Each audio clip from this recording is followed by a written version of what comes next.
In the build-up to the budget, all the talk was about Patrick Chinamasa walking a tightrope, being between a rock and a hard place or in a catch-22. The finance minister seems to have his finger on the pulse when he presented the budget.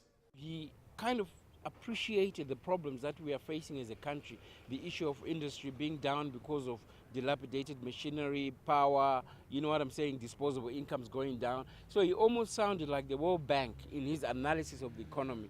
Chinamasa sought to address the immediate challenges, among them a shaky banking sector in the midst of a crippling liquidity crunch.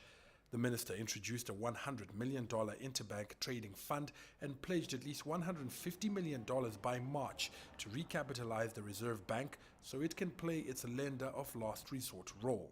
In those policy pronouncements around recapitalization of the Reserve Bank, demonetization of the Zimbabwe dollar, the dealing with the foreign currency balances that were sitting at the central bank and trying to support the business that had their money taken away from them.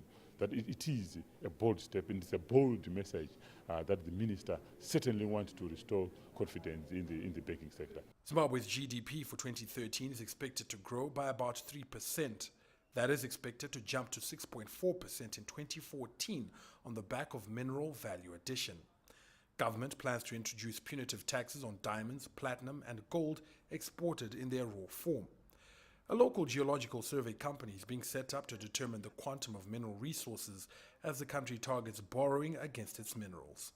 However, analysts argue Zimbabwe is relying too heavily on the mining sector and needs to focus on other industries, including manufacturing and agriculture, which remains the mainstay of the economy. Number one, we have to make sure that we securitize land. In other words, we give title to landholders, right? Number two, we have to create access to funding.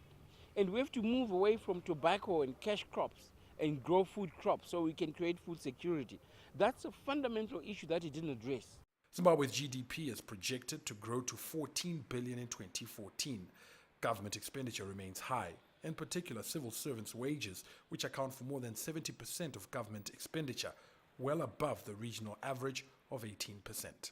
As people digest the contents of that budget, the initial feeling is that it is a step in the right direction, but critically needs to be followed up by action. That is, implementation of the policies that are contained in it. Farai Mwakutuya, CCTV, Harare, Zimbabwe.